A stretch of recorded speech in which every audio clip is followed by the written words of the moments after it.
Hello दोस्तों, welcome back to the channel. और आज हम इस वीडियो में करने वाले हैं क्लबिंग।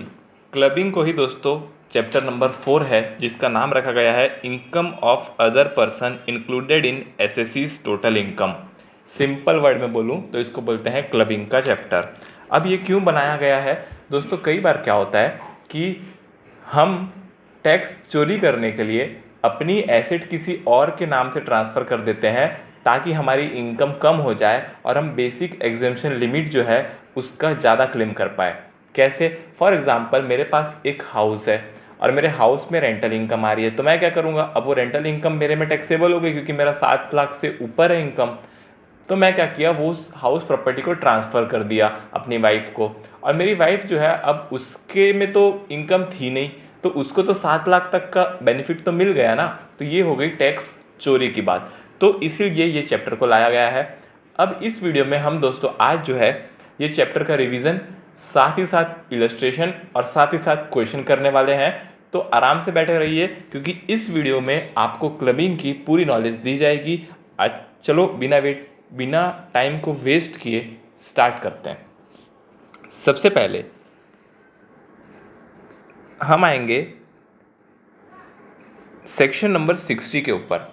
सेक्शन नंबर 60 क्या बोलता है? देखो, transfer of income without the transfer of asset, यानी हमने एसेट ट्रांसफ़र नहीं की, खाली उस एसेट की जो इनकम है वो ट्रांसफ़र कर दी। एग्जाम्पल के लिए हमने एक एफडी करवाया और बैंक को बोला कि इस एफडी का इंटरेस्ट मेरे वाइफ के अकाउंट में डाल देना, तो ये हो गया एसेट ट्रांसफ़र किए बगैर आपने इनकम को ट्रांसफ़र कर दिया। तो if any person transfer the income from any asset without transferring the asset itself, such income is to be included in the total income of transferor. यानी जो भी ट्रांसफ़र करने वाला है उसके ही टोटल इनकम में उस इनकम को ऐड किया जाएगा। ठीक है, ये बात आपको ध्यान में रखनी है। सेकेंड पॉइंट है, it is immaterial whether the transfer is revocable और इर्रिवोकेबल। ये इमटेरियल है कि ट्रांसफ़र रिवोकेबल है या इर्रिवोकेबल। रिवोकेबल यानी कि कुछ समय बाद वो प्रॉपर्टी वापस आ जाएगी, इसको बोलते हैं रिवोकेबल। इर्रिवोकेबल यानी कुछ समय बाद भी वो प्रॉपर्टी वापस नहीं आएगी। ठीक है, and whether it was made before the commencement और दैट और after the commencement of that, यानी कोई भी डेट की यहाँ पर चिंता करने की ज़रूरत नहीं है। सिंपल टर्म्स में आपको ये याद रखना है, अगर आपने कोई इनकम ट्रांसफ़र की और वहाँ पर आपने जो है विदाउट ट्रांसफ़र ऑफ एसेट को ट्रांसफ़र नहीं किया, तो क्या होगा? इनकम ट्रांसफरर के हैंड्स में क्लब हो जाएगी। ठीक है, अब आते हैं आगे है इलस्ट्रेशन नंबर 1। इलस्ट्रेशन नंबर 1 पढ़ते हैं हम। Mister Vatsan has transferred through a duly registered document the income arising from a godown to his son. इसने क्या किया? गोडाउन ट्रांसफ़र नहीं किया, गोडाउन की इनकम ट्रांसफ़र कर दी without transferring the godown, in whose hands rental income from the godown will be charge. आपको पता है ट्रांसफरर के हैंड्स में चार्ज होती है क्योंकि सेक्शन 60 में ये लिखा हुआ है। तो इस क्वेश्चन में मिस्टर वत्सन के हैंड में ही टैक्सेबल होगा। ठीक है, सेक्शन 60 पूरा लॉ लिखा है जो हमने पढ़ा। Hence, the rental income derived from the godown shall be clubbed in the hands of Mr. Watson. Easy था। ठीक है, अब आते हैं दोस्तों हम सेक्शन नंबर 61 में। सेक्शन नंबर 61 क्या बोलता है? Income arising from revocable transfer of asset. Revocable transfer of asset, revocable का मतलब है कि एक टर्म के बाद वो एसेट वापस आपके पास आ जाएगी, है ना। फॉर एग्जांपल मैंने कोई प्रॉपर्टी अपने भाई को दे दी, ठीक है, और बोला कि भाई ये ना पाँच साल के बाद वापस आ जाएगी, तो इसको बोलते हैं रिवोकेबल, है ना, जिसमें हम वापस लेने का भी एग्रीमेंट कर लेते हैं। ठीक है, अब देखो, all income arising to any person by virtue of revocable transfer of asset is to be included in the total income of the transferor. यहाँ पर भी ट्रांसफरर के हैंड में जो भी टोटल इनकम है उसी में वो ऐड होगा। इसी को हम बोलते हैं क्लबिंग प्रोविजन। ठीक है, भले इनकम मिल किसी और को रहा है पर ऐड जो है वो ट्रांसफरर के टोटल इनकम में ही होगा। Meaning of revocable transfer section 63। Section 63 में लिखा है कि रिवोकेबल ट्रांसफर का मतलब है transfer is deemed to be revocable if it contain any provision for the retransfer directly और इनडायरेक्टली ऑफ द होल और any part of the income asset to the transferor, यानी रीट्रांसफर हो रही है किसी भी तरफ से इनकम तो उसको बोलते हैं रिवोकेबल।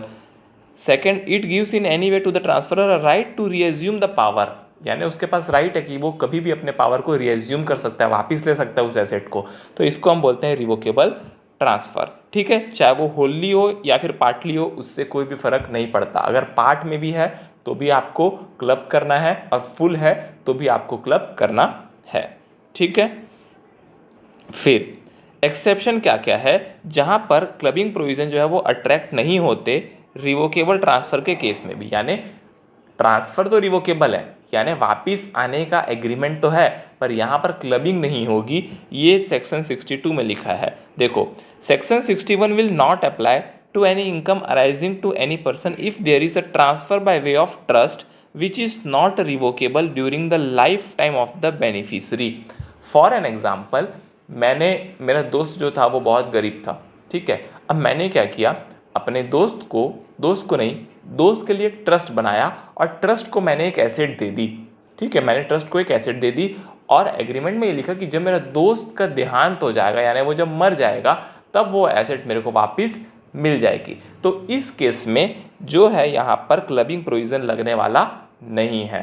ठीक है, second point, any other transfer which is not revocable during the life time of the transferee, यानी सेम है यहाँ पर भी, किसी लाइफ टाइम के बाद जब हम एग्रीमेंट करते हैं किसी के मरने के बाद का, तो उसको क्लबिंग प्रोविजन में नहीं लेते हैं, तो वो एक्सेप्शन हो जाता है। ठीक है, सेक्शन नंबर 62 में। अब आते हैं हम एग्जाम्पल 2, एक बार देखो, आपको अच्छे से समझ आएगा। Mister Rajesh transfers his house property to a trust, उसने अपने हाउस प्रॉपर्टी ट्रस्ट को दे दी for the benefit of mister Ramesh till his death. Ramesh जब तक मरता है तब तक वो हाउस प्रॉपर्टी ट्रस्ट के पास रहेगी और ट्रस्ट जो है वो रमेश के लिए बनाया गया है, रमेश उसमें रह सकता है। This is a situation of irrevocable transfer till the death of the Ramesh, hence till then the income from the house property would be taxable in the hand of the transferee, that is the trust। तो यहाँ पर जो भी income होगी वो trust के hand में taxable हो जाएगी। However, after the death of mister Ramesh, जब रमेश की डेथ हो जाएगी तो जो भी इनकम अब उस हाउस प्रॉपर्टी से आएगी वो इंक्लूड की जाएगी टोटल इनकम ऑफ राजेश, यानी जो ट्रांसफरर है उसके हाथ में अब उसको क्लब कर दिया जाएगा। ठीक है,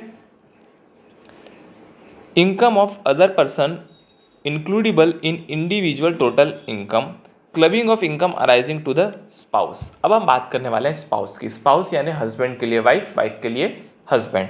अभी क्या हो गया, हमको कब क्लब करना है इनकम को, जब इनकम हमारी स्पाउस के हैंड्स में अराइज हो रही है। देखो, सबसे पहला, income by way of remuneration from a concern in which the individual has a substantial interest, section 64(1)(2)।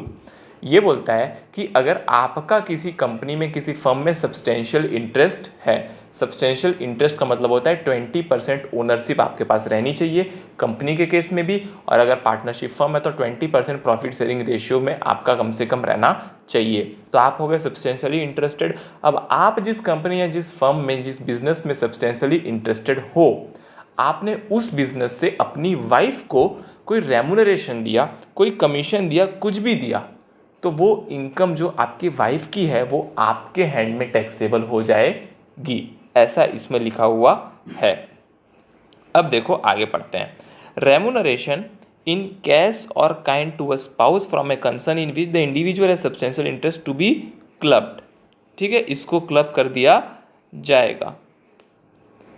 Substantially interest का मतलब लिखा है कंपनी के केस में 20% और मोर वोटिंग पावर होना चाहिए और एनी अदर केस 20% और मोर प्रॉफिट होना चाहिए। अब देखो 20% खाली इंडिविजुअल नहीं, उसका कोई रिलेटिव होल्ड करेगा ना, उसको भी काउंट करेंगे। देखो लिखा हुआ है partly bye such person and partly by one और मोर ऑफ हिज रिलेटिव, तो रिलेटिव का भी काउंट करके 20% देखना है ना।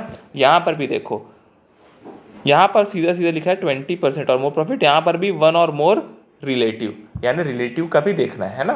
रिलेटिव के डेफिनेशन में कौन कौन आता है, husband wife, brother sister, linearly ascendant, linearly descendant.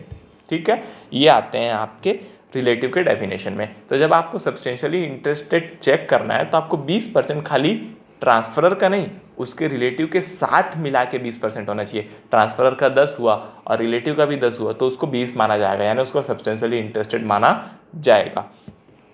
ठीक है, अब देखो clubbing provision will not apply, यानी कि अब बोल रहा है कि आपकी वाइफ की इनकम आप में क्लब नहीं होगी। कब नहीं होगी? Where the remuneration is received on account of technical और प्रोफेशनल क्वालिफिकेशन।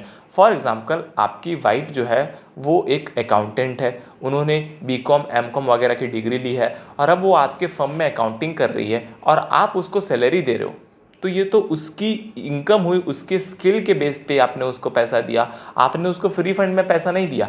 यानी कि जब आप किसी बंदे को, किसी स्पाउस को आप जो है लीगली दे रहे हो पैसा, वो भी उसके किए गए काम के लिए दे रहे हो, है ना। अगर उसने सही में काम किया, सही में वो काम करने के एलिजिबल है और आपने उसको पैसा दिया, तो वो पैसा उस स्पाउस के हैंड में क्लब होगा, यहाँ पर क्लबिंग प्रोविजन नहीं लगेगा। ठीक है, ये बात आपको ध्यान में रखनी है। फिर आते हैं हम, अगर both husband and wife have substantially interested in a concern. अब क्या हुआ कि कोई ऐसा कंसर्न है जिसमें सब्सटेंशियली इंटरेस्ट में दोनों आ रहे हैं, हस्बैंड भी आ रहा है और वाइफ भी आ रही है, तो क्या करेंगे? Where both husband and wife have substantially interested in a concern, both are in receipt of the income by way of salary etcetera, यानी उन दोनों को इनकम मिलेगी सैलरी वगैरह की, रेमुनरेशन की, क्योंकि दोनों सब्सटेंशियली इंटरेस्टेड है। तो क्या होगा? तो इस इनकम को उसके हैंड में आपको टैक्सेबल करना है जिसका total income excluding such income is higher. यानी कि फॉर एग्जांपल एक कंपनी है जिसमें दोनों सब्सटेंशियली इंटरेस्टेड है, स्पाउस यानी कि हस्बैंड और वाइफ दोनों इंटरेस्टेड है। अब क्या हुआ, दोनों को कोई सैलरी, कोई रेमुनेशन कुछ भी मिला और वो लेजिबल नहीं है, यानी कि वो अगर लेजिबल होता तो अपने अपने हैंड्स में टैक्सेबल हो जाता, पर लेजिबल नहीं है और ऐसे ही मिल रहा है, तो आपको क्या करना है? आपको ये देखना है कि इस इनकम को छोड़कर पहले जो दोनों की टोटल इनकम आ रही थी, दोनों की टोटल इनकम में से किसकी टोटल इनकम ज़्यादा थी। जिसकी भी ज़्यादा होगी, अगर वाइफ की ज़्यादा होगी तो वाइफ के हैंड में ऐड हो जाएगा पूरा सैलरी, और अगर हस्बैंड की ज़्यादा होगी तो हस्बैंड के हेड में ऐड हो जाएगा। जो भी मिला है सारा चीज़ ऐड हो जाएगा, रेम्यूनरेशन, सैलरी, कमीशन, सब। ठीक है, अब देखो, where any such income is once included in the total income of either spouse. एक बार अगर टोटल इनकम पे ऐड हो गया तो income arising in the succeeding year से not be included in the total income of other spouse. यानी एक बार जिस स्पाउस के हैंड में हो गया तो अगले बार आपको दोनों की टोटल इनकम कंपेयर करके दोनों में से व्हिचएवर इज हायर लगाने की ज़रूरत नहीं है, जब तक कि असेसिंग ऑफिसर के पास आप जाकर उसको एक अपॉर्चुनिटी ऑफ बीइंग हर्ड लेकर आप चेंज नहीं करवाते तब तक। ठीक है, बहुत ही बढ़िया। अब आते हैं हम इलस्ट्रेशन नंबर 2 में। इलस्ट्रेशन नंबर 2 बोलता है, mister A hold share carrying 25% voting power in XP limited. Mister A के लिए तो सब्सटेंशियली इंटरेस्टेड हो गया ये, ठीक है। Missus A is working as a computer software programmer in XP limited as a salary of 30,000 per month. Mrs A जो है उस कंपनी में एज अ सॉफ्टवेयर इंजीनियर काम कर रही है और 30,000 पर मंथ की सैलरी ले रही है। She is however not qualified for the job, पर वो जॉब करने के लिए क्वालिफाइड नहीं है क्योंकि उसको सॉफ्टवेयर बनाना आता ही नहीं है। The other income of mister A and Mrs A are 7 lakh 4 lakh respectively. Compute the gross total income of mister A and Mrs A for assessment year 25-26 if they are paying tax under default tax regime. देखो बहुत ही easy था, यहाँ पर clubbing provision लगेगा क्योंकि पहली बात जो पेमेंट हुआ है वो लेजिबल नहीं है, वो काम करने के लिए क्वालिफाइड ही नहीं थी। ठीक है, तो उसको जितनी भी सैलरी मिली 30,000 इंटू 12 3,60,000 वो पूरी की पूरी एक के हैंड में क्लब हो जाएगी। तो ये बात आपको ध्यान में रखना है। तो देखो अब सर अगर हम क्लब करते हैं, ठीक है, तो क्या हमको स्टैंडर्ड डिडक्शन वगैरह मिलेगा? जो सैलरी का स्टैंडर्ड डिडक्शन है क्या हमें वो मिलेगा? जो हाउस प्रॉपर्टी का स्टैंडर्ड डिडक्शन है क्या हमें वो मिलेगा? तो आंसर इज यस, वो भी आपको मिलेगा। तो यहाँ पर देखो, salary received by mister A 30,000, sorry mrs A की सैलरी मिस्टर ए के हैंड में क्लब हो रही है क्योंकि हम मिस्टर ए का कंप्यूटेशन निकाल रहे हैं। 3,60,000 रुपये जो है वो इसकी इनकम को हमने ऐड कर दिया, और सैलरी में आपको स्टैंडर्ड डिडक्शन जो मिलता है 75,000 क्योंकि नए स्कीम में है, तो 2,85,000 आ गई इसकी इनकम, और 7 लाख जो ए की पहले की अदर इनकम थी वो टोटल आ गया 5,000, और जो मिसेस ए है उसका तो 4 लाख पहले था, वो 4 लाख का सेम टू सेम 4 लाख का ग्रॉस टोटल इनकम रहेगा। बहुत ही ईजी क्वेश्चन था, और इस क्वेश्चन में आपको अगर आपको क्लबिंग प्रोविज़न कहीं भी लगाना पड़ रहा है तो आपको उसके लिए जो भी सेक्शन एप्लीकेबल है वो लिखना बहुत मैंडेटरी है। देखो यहाँ पर सारा लिखा हुआ है कि ये 25% है इसलिए सब्सटेंशियल इंटरेस्ट है, और विदाउट एनी प्रोफेशनल क्वालिफिकेशन काम कर रही है इसलिए जो है उसको क्लब किया जाएगा। ये सब आपको एक्सप्लेन करना है और उसके बाद क्लब करना है, ठीक है। इलस्ट्रेशन नंबर 3 में आते हैं। Will your answer be different if Mrs A was qualified for the job? अगर मिसेस ए सही में सॉफ्टवेयर डेवलप करना जानती है और सही में डेवलप कर रही है और सही में सैलरी ले रही है तो हमको क्लबिंग प्रोविज़न लगाने की ज़रूरत ही नहीं है। तो क्या होगा, मिस्टर ए का 7 लाख का इनकम हो जाएगा, और मिसेस ए का जो आपका इनकम था 4 लाख का, उसमें और हम 30,000 इंटू 12 और उसमें से 75,000 माइनस कर देंगे स्टैंडर्ड डिडक्शन का, तो 6,85,000 आ जाएगा मिसेस ए का जो भी टोटल इनकम है वो। बहुत ही ईजी था, कोई दिक्कत यहाँ पर भी नहीं होनी चाहिए। अब आते हैं इलस्ट्रेशन नंबर 4 में। Mister B hold a share carrying 30% voting power. B के पास 30% वोटिंग पावर यानी सब्सटेंशियली इंटरेस्टेड हो गया। मिसेस बी काम कर रही है एज ए अकाउंटेंट और उसको इनकम मिल रहा है सैलरी एड के अंदर जो कि कंप्यूटेड है यानी स्टैंडर्ड डिडक्शन माइनस करने के बाद 3,44,000 है, पर उसके पास कोई भी क्वालिफिकेशन नहीं है अकाउंटेंसी का, यानी वो विदाउट एनी क्वालिफिकेशन काम कर रही है। मिस्टर बी जो है उसको 30,000 इंटरेस्ट ऑन सिक्योरिटी मिल रहा है। मिसेस बी जो है उसके पास एक हाउस प्रॉपर्टी है जिसको उसने लेट आउट कर रखा है और उसका रेंट जो है वो है 6,000 पर मंथ। हमको ग्रॉस टोटल इनकम निकालना है मिस्टर बी और मिसेस बी का। तो देखो यहाँ पर भी जो क्लबिंग प्रोविज़न है वो तो लगेंगे क्योंकि वो लेजिबल इनकम नहीं है, पहली बात। और दूसरी बात, जो मिस्टर बी की सैलरी है वो 30% वोटिंग राइट मिस्टर बी के पास है तो सब्सटेंशियली इंटरेस्टेड हो गए, ठीक है। तो अब देखो अगर मैं बी की इनकम कैलकुलेट करूं तो बी में जो सैलरी कंप्यूटेड थी वो तो 3,44,000 पूरी की पूरी आ जाएगी, और जो उसका 30,000 था जो उसको इंटरेस्ट मिल रहा था वो भी आ जाएगा। टोटल हो जाएगा 3,74,000। पर मिसेस बी के केस में जो 6,000 पर मंथ है जो उसका हाउस प्रॉपर्टी का इनकम है 6,000 इंटू 12 वो हम लेंगे 72,000 और उसमें स्टैंडर्ड डिडक्शन जो है 30% का वो माइनस कर देंगे तो 50,400 आ जाएगा gross total income missus B का। और इनकम फ्रॉम सैलरी जो है उसको नील लेना है क्योंकि वो ऑलरेडी क्लब हो चुका है। किसके हैंड में क्लब हुआ है? मिस्टर बी के हैंड में, ठीक है। बहुत ही ईजी कॉन्सेप्ट था। अब आते हैं section 64(1)(4) income arising to spouse from an asset transfer without adequate consideration. अब क्या हुआ, आपने अपने स्पाउस को एक एसेट ट्रांसफर कर दी, विदाउट एडिक्वेट कंसिडरेशन ट्रांसफर की, तो क्या होगा? देखो transfer of asset other than house property, यानी आपने हाउस प्रॉपर्टी को छोड़कर कोई भी एसेट ट्रांसफर की। Where there is a transfer of asset other than house property directly और इनडायरेक्टली विदाउट एडिक्वेट कंसिडरेशन और otherwise than in connection with any agreement to live apart, any income arising to the transferee spouse from the transferred asset either directly or indirectly shall be included in the total income of the transferor। जो भी asset आपने दी अपने wife को और आपकी wife ने उससे जो भी इनकम जनरेट की वो आपके हैंड्स में क्लब हो जाएगी क्योंकि आपने इनएडिक्वेट कंसिडरेशन में ट्रांसफ़र किया है, ठीक है। और अगर आपने हाउस प्रॉपर्टी को ट्रांसफ़र किया तो दोस्तों अगर आपने हाउस प्रॉपर्टी ट्रांसफ़र किया है तो क्या, तो आपको हाउस प्रॉपर्टी में याद होगा सेक्शन नंबर 27 में डीम्ड ओनर होता था, तो यहाँ पर वो डीम्ड ओनर का कॉन्सेप्ट लगेगा और जो भी इनकम है वो ट्रांसफरर के हैंड्स में चार्जेबल हो जाएगी। बहुत ही सिंपल है। आपको एक बात ध्यान रखना है, अगर आपने स्पाउस को विदाउट कंसिडरेशन जो है कोई भी एसेट दी हाउस प्रॉपर्टी को छोड़कर तो क्लबिंग प्रोविजन लगेगा, पर अगर हाउस प्रॉपर्टी दी तो सेक्शन 27 लगेगा जो कि डीम्ड ओनर माना जाएगा और वहाँ पर उसकी इनकम जो है ट्रांसफरर के हैंड्स में टैक्सेबल हो जाएगी। अब आते हैं थर्ड पॉइंट, इनकम फ्रॉम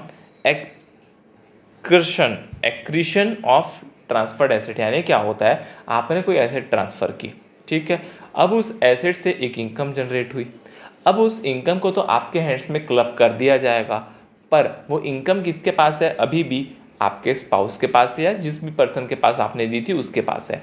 वो उस इनकम को इन्वेस्ट करके अगर इंटरेस्ट कमा रहा होगा ना तो वो इंटरेस्ट आपके में क्लब नहीं होगा।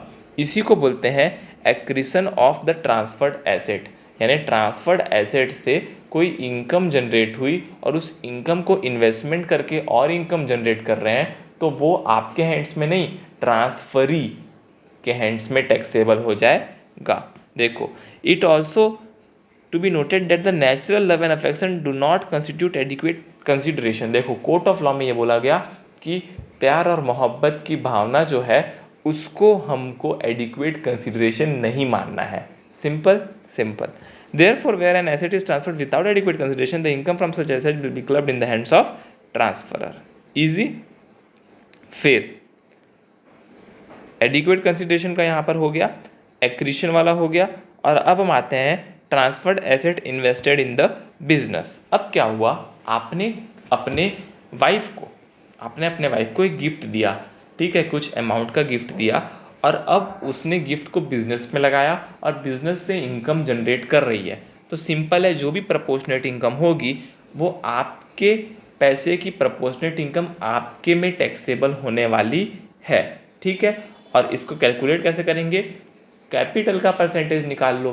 टोटल कैपिटल फर्म का कितना है, इसमें से वाइफ ने कितना लगाया था और आपने गिफ्ट कितना दिया था, जितना आपने गिफ्ट दिया उतना रेशियो आपके ऊपर टैक्सेबल हो जाएगा, ठीक है। बहुत ईजी है। और जो प्रपोर्शन है उसको देखेंगे कैसे, as on the first day of the previous year to the total investment in the business और by way of capital contribution in a firm, यानी बिजनेस के पहले दिन 1 अप्रैल को कितना कैपिटल था और उसमें से आपका कितना कैपिटल था, उसके हिसाब से कैलकुलेट करेंगे। देखो, इलस्ट्रेशन नंबर 5 आप देखोगे तो आपको पूरा समझ में आ जाएगा। देखो,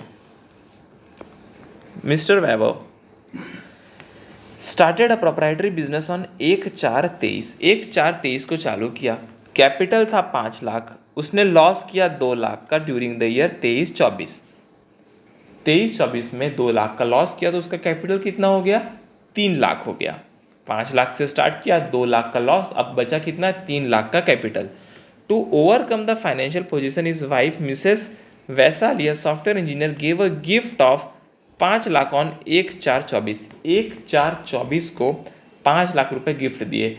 अब 5 लाख इसके वाइफ के हो गए और 3 लाख इसके खुद के हो गए, तो रेशियो क्या बन रहा है, 3:5, which was immediately invested in the business by Mr Vaibhav. He earned a profit of 4 lakh during the year 24-25। अब 24-25 में 4 लाख रुपए इसने कमाए हैं। Compute the amount to be clubbed in the hands of Mrs. Vaisali for the assessment year 25-26. If Vaisali gave the said amount as loan, what would be the amount to be clubbed? बहुत ही simple है, as a gift दिया था इसने, तो gift दिया तो पहले हम क्या करेंगे, पहले हम रेशियो कैलकुलेट करेंगे। देखो, 1/4/24 को 5 लाख माइनस 2 लाख, 3 लाख कैपिटल था वैभव का और 5 लाख कैपिटल था वैशाली का, टोटल हो गया 8 लाख, यानी रेशियो क्या आ गया, 3:5। जो भी प्रॉफिट हुआ था 4 लाख का उसको मैंने 3:5 में बांट दिया, यानी 4 लाख का 3/8 हो गया वैभव का और 4 लाख का 5/8 हो गया वैशाली का। तो वैशाली के हैंड्स में 2,50,000 की जो इनकम है उसको क्लब कर दिया जाएगा। बहुत ही ईजी कॉन्सेप्ट था, ठीक है। पर एक बात मैं आपको बता दूं, अगर ये लोन देती, क्या देती, लोन देती, तो लोन का जो अमाउंट है वो यहाँ पर क्लबिंग प्रोविजन में अट्रैक्ट नहीं होता है, ठीक है। बहुत बढ़िया। अब आते हैं transfer of asset for the benefit of the spouse. 64(1)(7 क्या बोलता है कि जब भी आपने अपने स्पाउस के बेनिफिट के लिए कोई एसेट ट्रांसफ़र की है किसी को भी, चाहे वो ट्रस्ट हो, कोई इंडिविजुअल हो, कोई भी हो, पर आपने उसका बेनिफिट अपने स्पाउस को दिया है, ठीक है। आपने एक थर्ड पर्सन को एसेट ट्रांसफ़र किया और थर्ड पर्सन को बोला इससे जो भी इनकम होगी ना मेरे वाइफ के अकाउंट में डलवा देना, तो क्या हो गया, ये भी यहाँ पर क्लबिंग प्रोविजन में ऐड हो जाएगा और ट्रांसफरर के हैंड्स में यानी आपके हैंड्स में वो टैक्सेबल हो जाएगा। अब आते हैं clubbing of income arising to son's wife, यानी कि जो भी एसएससी है उसके बेटे की पत्नी यानी उसकी बहू के हैंड्स में कौन सी इनकम टैक्सेबल होने वाली है, आइए देखते हैं। Income arising to son's wife from the asset transfer without adequate consideration by father in law और मदर इन लॉ। सबसे पहली बात, फादर इन लॉ या मदर इन लॉ कोई भी एसेट ट्रांसफर कर रहे हैं सन के वाइफ को, तो उसकी भी इनकम टैक्सेबल होगी ट्रांसफरर के हैंड्स में, ठीक है। Asset transfer without adequate consideration, अगर कोई भी कंसिडरेशन नहीं है और आपने एसेट ट्रांसफर की है तो वो एसेट का जो इनकम है वो पूरा का पूरा क्लब हो जाएगा। Asset transfer invested in the business, और जैसे ही उसने सेम कॉन्सेप्ट में अगर आपने सन के वाइफ को पैसा दिया और उसने बिजनेस में इन्वेस्ट किया, तो जैसा अभी हमने ऊपर देखा प्रपोर्शनेट निकालेंगे कैपिटल का और उसके हिसाब से कैलकुलेट किया जाएगा, और जो भी ट्रांसफर होगा उसके हैंड्स में इनकम क्लब कर दी जाएगी। सिंपल था। Transfer of asset for the benefit of the son's wife, फिर से सेम कॉन्सेप्ट, अगर सन की वाइफ के बेनिफिट के लिए आपने कोई भी एसेट को ट्रांसफ़र किया है और उससे कोई इनकम जनरेट हो रही है जो सन के वाइफ के पास जा रही है, पर वो इनकम आपके हैंड में टैक्सेबल हो जाएगी। अब आते हैं इलस्ट्रेशन नंबर 6 में, जो कि है Mrs Kasturi transfer her immovable property to ABC company limited subject to condition that out of the rental income a sum of 36,000 per annum shall be utilised for the benefit of her son's wife. इसने वही काम किया, ABC company limited को asset transfer कर दी और बोला कि जो इनकम आएगी उसमें से 36,000 सन के वाइफ को दे देना। ठीक है। Mrs Kasturi claim that the amount of 36,000 utilised by her son wife should not be included in a total income as she no longer own the property.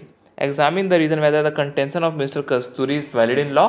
Answer है वैलिड इन लॉ नहीं है, क्योंकि law में साफ साफ लिखा है कि आप सन के वाइफ को कोई एसेट ट्रांसफर करोगे और उससे कोई भी इनकम जनरेट होगी, या फिर आपने किसी थर्ड पर्सन को ट्रांसफर किया है और उसको बोला है कि जो इनकम जनरेट होगी वो सन के वाइफ के खाते में डालने में, तो वो सारी इनकम आपके हैंड्स में, ट्रांसफरर के हैंड्स में टैक्सेबल हो जाएगी।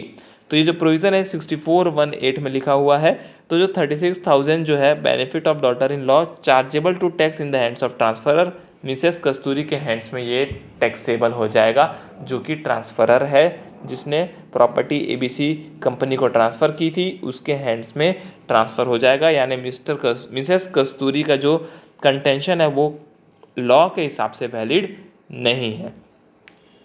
अगर ट्रांसफ़र एडिक्वेट कंसिडरेशन के हिसाब से किया जाता तो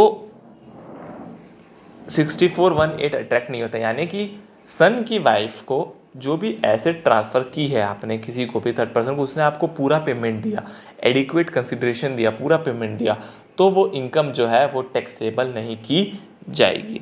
ठीक है, क्लब नहीं की जाएगी ट्रांसफरर के हैंड्स में। अब आते हैं माइनर की इनकम, यानी आपके जो भी बेटे हैं बेटियां हैं जो माइनर है यानी 18 साल से नीचे हैं, तो उनके केस में क्लबिंग कैसे करनी है। Section number 64(1)(a) all income of the minor include in the income of parent. पहला लाइन लिखा है सारी इनकम माइनर की उसके पेरेंट्स में इंक्लूड की जाएगी। दूसरे पॉइंट में लिखा है कि जो भी इनकम उसके पर्सनल स्किल, उसकी नॉलेज, उसके एक्सपर्टाइज से आई है, उस इनकम को हम क्लब नहीं करेंगे, यानी वो इनकम माइनर के हैंड में ही टैक्सेबल की जाएगी।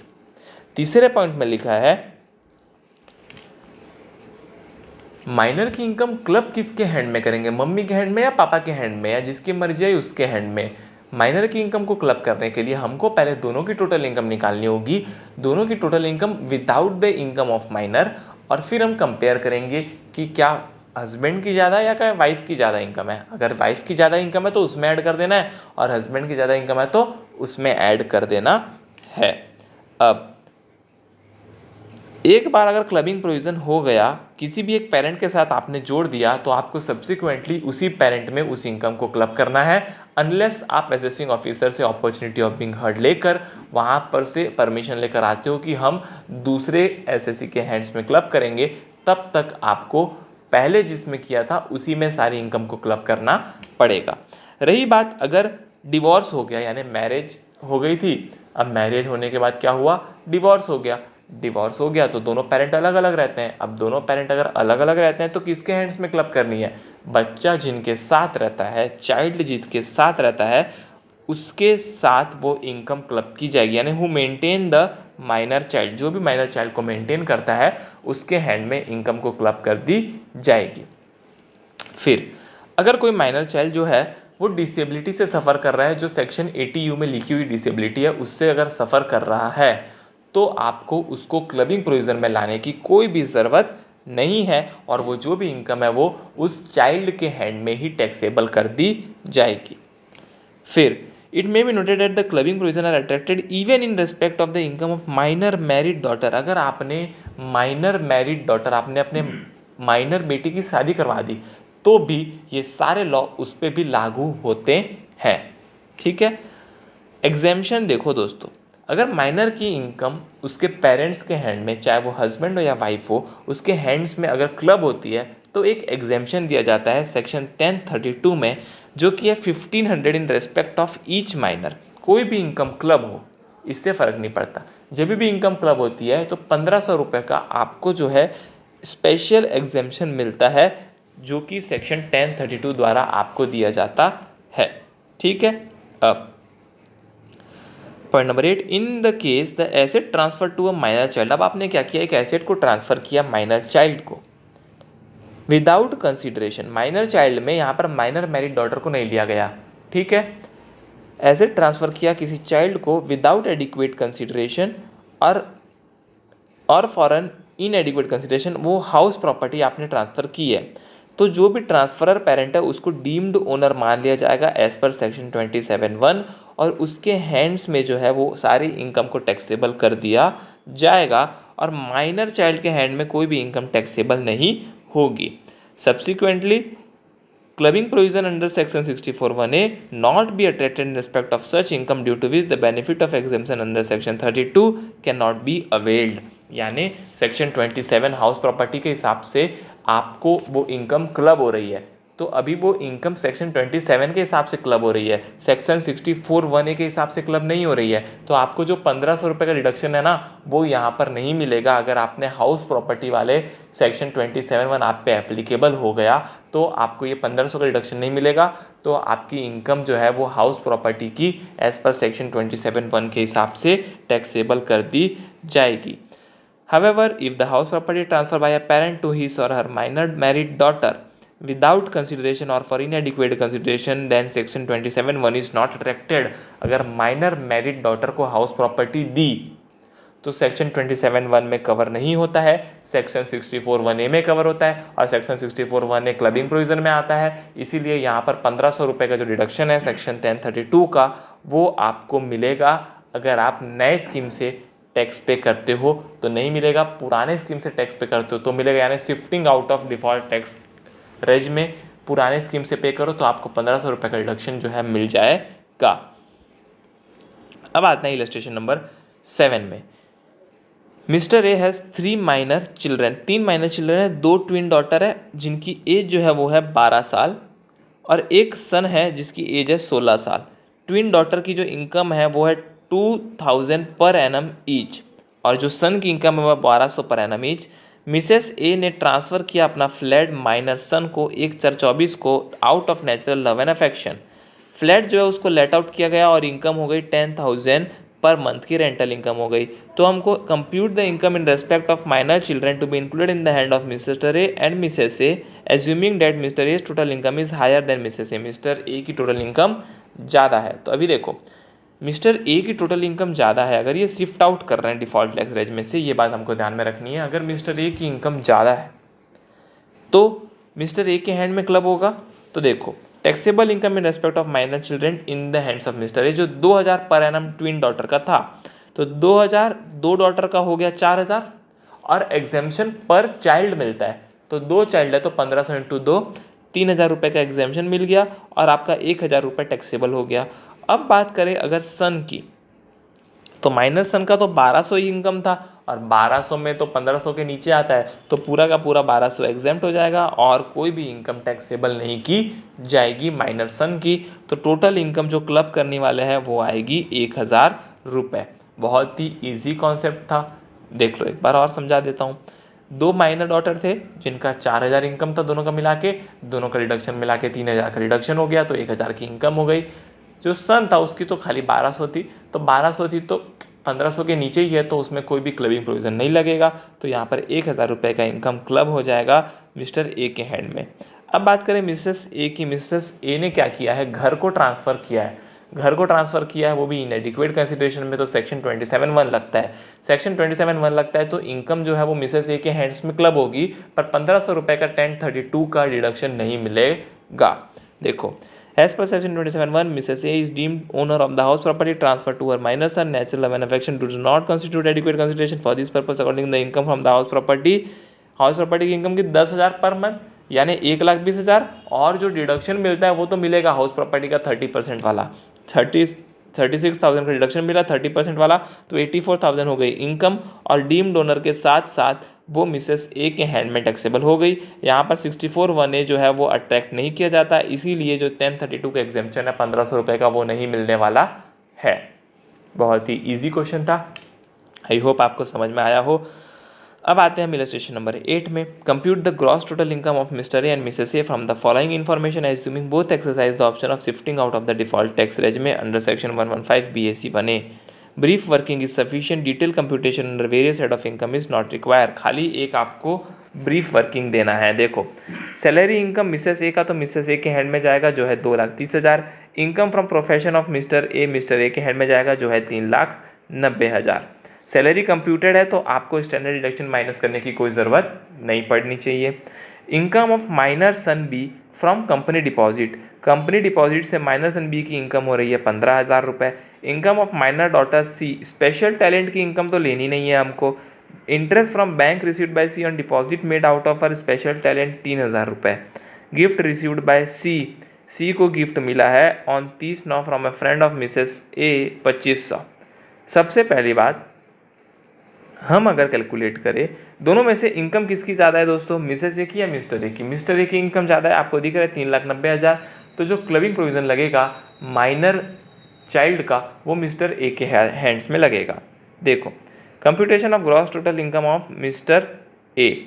सबसे पहले इनकम फ्रॉम प्रोफेशन 3,90,000। फिर जो कंपनी डिपॉजिट की इनकम थी, जो यहाँ पर देखो कंपनी डिपॉजिट की जो इनकम थी, ये पॉइंट नंबर सी वाली, वो इनकम क्लब हो गई 15,000 रुपये, और उस पर एग्जाम्शन क्लेम कर लिया 1500 का, तो 13,500 का इनकम क्लब हो गया। अब अगर बात करूं माइनर डॉटर सी की, तो स्पेशल टैलेंट की इनकम को तो क्लब नहीं करेंगे, पर इंटरेस्ट फ्रॉम बैंक आ रहा है उसको क्लब करेंगे। तो 3,000 रुपये इंटरेस्ट का क्लब हो गया। और जो गिफ्ट मिला था 2,500 रुपये का, वो तो 50,000 के नीचे गिफ्ट रहता है तो वैसे भी टैक्सेबल नहीं होता, तो उसको हटा दिए हम। तो ये 3,000 टोटल आ गया, और 1,500 रुपये का एग्जाम्शन क्लेम कर लिए यहाँ पर डॉटर सी का, तो 1,500 रुपये आ गया इनकम जो क्लब होना है, और टोटल इनकम आ गया 4,05,000 रुपये मिस्टर ए का इनकम आ चुका है। तो बहुत ईजी, एक बार और रिपीट करा देता हूँ। देखो दोस्तों, मिसेस ए का सैलरी उसके हैंड में जाएगा, मिस्टर ए का सैलरी इनकम उसके हैंड में जाएगा। देखो, दोनों में से इनकम मिस्टर ए का ज़्यादा है, इसीलिए जो भी माइनर सन बी है, बी का कंपनी डिपॉजिट से जो भी इनकम आ रहा है वो ए के हैंड में जाएगा, पर 1,500 रुपये माइनस हो जाएगा। फिर मिस्टर सी का स्पेशल टैलेंट है तो उसको कुछ भी नहीं करना है, और मिस्टर सी को इंटरेस्ट फ्रॉम बैंक मिल रहा है deposit made out of her special talent. देखो, सी जो है वो तो माइनर है, उसने अपने टैलेंट से कोई पैसा एक्वायर किया और वो पैसे को बैंक में जमा किया, अब उससे इंटरेस्ट मिल रहा है, तो वो इंटरेस्ट भी उसके पेरेंट्स के हैंड में टैक्सेबल हो जाएगा, भले 1,500 रुपये का डिडक्शन यहाँ पर मिलने वाला है। ठीक है। और गिफ्ट जो है वो तो एग्जेम्प्ट हो गया क्योंकि 50,000 के नीचे है, तो उसको हमको कुछ भी नहीं करना है। ये तो दोस्तों हमारे इलस्ट्रेशन नंबर 8। अब आते हैं क्रॉस ट्रांसफ़र के ऊपर। क्रॉस ट्रांसफ़र बहुत ही ईजी होता है। क्रॉस ट्रांसफ़र में क्या होता है दोस्तों, मैं आपको समझाता हूँ। जैसे कि फॉर एग्जांपल एक ए है, एक बंदा ए है, उसने क्या किया, बी जो है उसका ब्रदर उसकी वाइफ को गिफ्ट दे दिया। ठीक है, ए ने क्या किया, बी की वाइफ को गिफ्ट दे दिया, और सेम यहाँ पर क्या किया, बी जो है उसका ब्रदर, उसने ए के सन को गिफ्ट कर दिया। देखो, एक एग्जांपल के तहत मैं आपको समझाता हूँ। देखो, in case of cross transfer, A making gift of 50,000 to the wife of his brother B for the purchase of house by her and simultaneously gift by B to A's minor son of share in a foreign company worth 50,000 owned by him. A ने B को 50,000 transfer किए, B के wife को किए थे, B को नहीं, B के वाइफ को, और बी ने ए के सन को 50,000 के फॉरेन शेयर दे दिए। अब देखो, यहाँ पर 50,000 की वैल्यू है दोनों, तो यहाँ पर क्रॉस ट्रांसफर लग गया। तो क्रॉस ट्रांसफर लग गया तो क्या होगा, जो भी इनकम बी के वाइफ की थी वो अब बी के हैंड में क्लब होगी, और ए के सन की इनकम ए के हैंड में क्लब हो जाएगी। देखो, the income from the asset transfer would assess in the hands of the deemed transferor if the transferor are so intimately connected as to form part of a single transaction and each transfer continues consideration for the other by mutual or otherwise. Thus, in the instant case, the transfers have been made by A and B to the person who are not their spouse or minor child, so as to circumvent the provision of this section showing that the such transfer constitute consideration for each other. Supreme court का एक case है CIT versus Keshav ji Morarji. Observe that if two transactions are interconnected, जब दो transaction interconnected होते हैं and are part of the same transaction, और same transaction का part होते हैं, in such a way that it can be said that the circuitous method was adopted as a device to evade tax. इसने क्या किया, tax इवेट करने की कोशिश की. क्या बोला, अगर एक दूसरे को करेंगे तो क्लबिंग प्रोविजन लग जाएगा, तो एक काम करते हैं, अगर मैं मिस्टर ए हूँ तो मैंने अपने भाई के वाइफ को दिया और मेरे भाई ने मेरे बेटे को दिया, तो आ तो मेरी ही फैमिली में रहा है और जा तो उनकी फैमिली में रहा है, तो ये टैक्स इवेड करने के लिए प्रोविज़न बनाया गया. ऐसा कोई भी मेथड दिखेगा तो उसको क्लबिंग प्रोविज़न में ले लिया जाएगा. तो इसीलिए इस क्वेश्चन में जो मिसेस बी की जो भी इनकम होगी हाउस प्रॉपर्टी से, वो मिस्टर बी के हैंड्स में टैक्सेबल होगी. याद रखना, ट्रांसफरर के हैंड में टैक्सेबल नहीं हो रही है. यानी अगर ए ने मिसेस बी को दिया था तो ए के हैंड में टैक्सेबल नहीं होगी. मिसेस बी के पास भले एसेट है, भले ए ने दी हो, पर मिस्टर बी के हैंड में टैक्सेबल होगी. देखो यहाँ पर मैंने बताया था, ये देखो, भले ए ने बी को दिया एसेट, पर जो इनकम जनरेट होगी ना वो बी की वाइफ की इनकम बी के हैंड में टैक्सेबल होगी. और अगर बी ने ए के सन को कोई एसेट दी तो वो उसकी इनकम ए के हैंड्स में टैक्सेबल हो जाएगी. ये बात आपको ध्यान में रखनी है, ठीक है, बहुत ही ईजी. अब आते हैं इलस्ट्रेशन नंबर 9 में. Mr Vasudevan gifted a sum of 6 lakh to his brother wife. 6 lakh रुपए गिफ्ट दिया था 14/6 को, और ऑन 12/7 को उसके भाई ने 5 लाख रुपए दिया वासुदेव की वाइफ को. यानी एक दूसरे की वाइफ को गिफ्ट दे रहे हैं ताकि टैक्स की चोरी की जा सके. पर फर्क बस इतना है, जब वासुदेव ने दिया तो 6 लाख दिया और सामने वाले ने दिया तो खाली 5 लाख दिया. तो आपको बता दूं, क्लबिंग प्रोविजन उसी अमाउंट पर लगता है जो अमाउंट दोनों में हो. यानी कि 5 लाख रुपए दोनों में है तो 5 लाख रुपए तक ही क्लबिंग प्रोविजन लगेगा. जो बचा 1 लाख है उस पर क्लबिंग प्रोविजन नहीं लगेगा. अब जो फिक्स डिपॉजिट, उसने क्या किया, अमाउंट को इन्वेस्ट कर दिया फिक्स डिपॉजिट में mrs Vasudevan and wife of mister Vasudevan's brother. दोनों वासुदेव के भाई और उनकी पत्नी के हैंड में जो है उन्होंने फिक्स डिपॉजिट करा दिया. 9% इंटरेस्ट मिल रहा है. तो हमको ये बताना है कि यहाँ पर इनकम टैक्स का प्रोविजन लगेगा या नहीं वासुदेव और उसके ब्रदर के केस में. तो देखो, in the given case Vasudevan ने गिफ्ट किया 6 लाख और उसके ब्रदर ने गिफ्ट किया 5 लाख.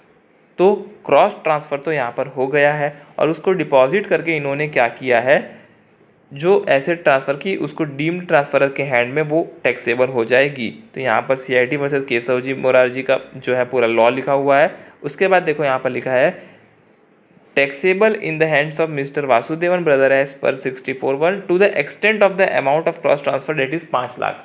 5 लाख का क्रॉस ट्रांसफर था तो उतना ही अमाउंट किया जाएगा, उससे ज़्यादा का अमाउंट नहीं किया जाएगा.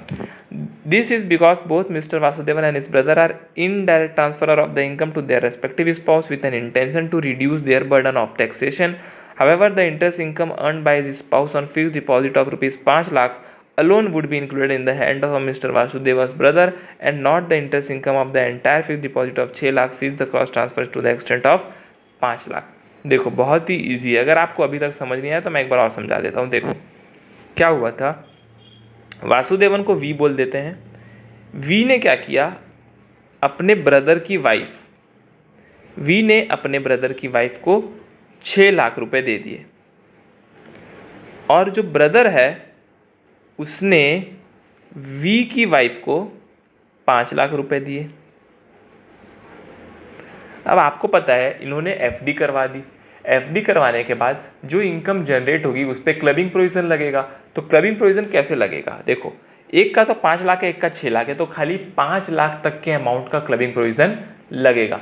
यानी कि बी के वाइफ के हैंड में जो 5 लाख का इंटरेस्ट आएगा वो बी के हैंड में टैक्सेबल हो जाएगा और वी की वाइफ का वी के हैंड में टैक्सेबल हो जाएगा. पर खाली 5 लाख तक का ही इंटरेस्ट टैक्सेबल होगा, बाकी का जो 1 लाख बचेगा वो उन्हीं के हैंड्स में टैक्सेबल होगा. यानी बी के वाइफ के हैंड में और वी के वाइफ के हैंड में टैक्सेबल होगा. ये था दोस्तों क्लियर कॉन्सेप्ट. आई होप आपको समझ में आया हो. अब आते हैं यहाँ पर, अगर आपने सेल्फ एक्वायर प्रॉपर्टी HUF को ट्रांसफ़र कर दी तो क्या. तो देखो, जब किसी इंडिविजुअल ने, किसी मेंबर ने अपनी प्रॉपर्टी जो है इंडिविजुअल प्रॉपर्टी HUF को ट्रांसफ़र कर दी और उसमें एडिक्वेट कंसिडरेशन नहीं है, otherwise than by adequate consideration, तो जो टोटल इनकम इंडिविजुअल की है उसमें वो क्लब कर लिया जाएगा। बहुत ही सिंपल है। अगर आप एचयूएफ के मेंबर हो, आपने एचयूएफ को एक प्रॉपर्टी ट्रांसफ़र कर दी, तो उस प्रॉपर्टी की इनकम भले ही एचयूएफ को मिल रही हो पर वो आपके हैंड में टैक्सेबल हो जाएगी। ये था पहला। दूसरा, अब क्या हुआ, आपने क्या किया, आपने एचयूएफ को प्रॉपर्टी दे दी, अब वो प्रॉपर्टी का विभाजन हो गया। ध्यान से सुनना मेरी बात। देखो, आपके एचयूएफ में समझ लो 4 लोग हैं, आप, आपकी वाइफ और 2 लोग कोई और है, ठीक है। अब अगर मैं एक एग्जांपल लेता हूँ, आपने जो है 10 लाख रुपए, आपने 10 लाख रुपए जो है वो क्या किया, एचयूएफ को दिया, या 10 लाख रुपए की प्रॉपर्टी एचयूएफ को दी, तो सारी की सारी इनकम आपके हैंड में टैक्सेबल होगी। ये पहला प्रोविजन बोलता है। बहुत बढ़िया। दूसरा प्रोविजन ये बोलता है कि बाई चांस फ्यूचर में अगर वो आपका एचयूएफ है उसका पार्टीशन होता है, तो वो 10 लाख 4 लोगों में बढ़ गए, सबको 2.5 लाख रुपए मिल गए। अब जो 2.5 लाख आपको मिला उसकी इनकम तो आपके हैंड में टैक्सेबल होगी। जो 2.5 लाख वो दोनों को मिला है, जो बाहर के लोग थे 2, वो दोनों को 2.5 लाख रुपए उनके हैंड में टैक्सेबल होंगे। पर पार्टीशन होने के बाद जो आपके वाइफ को 2.5 लाख मिला है, 2.5 लाख जो आपके वाइफ को मिला है, वो उसकी इनकम आपके हैंड में टैक्सेबल हो जाएगी। बहुत ही सिंपल कॉन्सेप्ट है, एक बार फिर से समझाता हूँ। अगर आपने 10 लाख रुपए एचयूएफ को ट्रांसफ़र किया, 10 लाख रुपए की प्रॉपर्टी ट्रांसफ़र की, तो सारी इनकम आपके हैंड में टैक्सेबल हो जाएगी, कोई दिक्कत की बात नहीं है। पर अगर फ्यूचर में वो प्रॉपर्टी का पार्टीशन हो रहा है, एचयूएफ के प्रॉपर्टी का पार्टीशन हो रहा है और 4 लोगों में बढ़ रही है फॉर एन एग्जाम्पल, और चारों को 2.5 लाख रुपए मिल रहे हैं, तो आपका और आपकी वाइफ का दोनों का इनकम आपके हैंड में टैक्सेबल होगा। ये बात आपको ध्यान में रखनी है, ठीक है। और बाकी के जो 2 है वो उनके हैंड में टैक्सेबल हो जाएगा। ये था दोस्तों एचयूएफ का। और एक बात यहाँ पर लिखा है, इनकम इंक्लूड लॉस, यानी खाली इनकम में क्लब कर रहे हो तो लॉस का क्या, तो कोई बात नहीं, लॉस भी सेट ऑफ करने आपको दिया जाएगा। तो इनकम के अंदर जहाँ जहाँ पर इनकम वर्ड लिखा है वहाँ पर लॉस भी इंक्लूडेड है, यानी लॉस भी आपको क्लब करने दिया जाएगा। ठीक है दोस्तों, ये बात यहाँ पर आपको ध्यान में रखनी है। फिर एक छोटा सा है डिस्टिंक्शन बिटवीन सेक्शन 61 और 64। सेक्शन 61 और 64 में क्या डिस्टिंक्शन है ये बताया गया है। तो 61 जो है वो खाली रिवोकेबल ट्रांसफ़र के केस में लगता है, और 64 रिवोकेबल हो या इरिवोकेबल हो दोनों के केस में लगता है। ठीक है, बहुत ही ईजी था। तो यहाँ पर हमारा कंप्लीट हो गया ये क्लबिंग प्रोविज़न। अब दोस्तों बचे हमारे खाली क्वेश्चंस। तो क्वेश्चन मैं आपको अगले वीडियो में करवाता हूँ। तो इस वीडियो के लिए इतना ही। अगर आपको अच्छे से समझ आया हो तो लाइक ज़रूर करिएगा, कमेंट करिएगा और सब्सक्राइब करिए चैनल को, क्योंकि अगले वीडियो में टेस्ट और नॉलेज के क्वेश्चन हम देखने वाले हैं। आज के लिए इतना ही। जय हिंद, वंदे मातरम।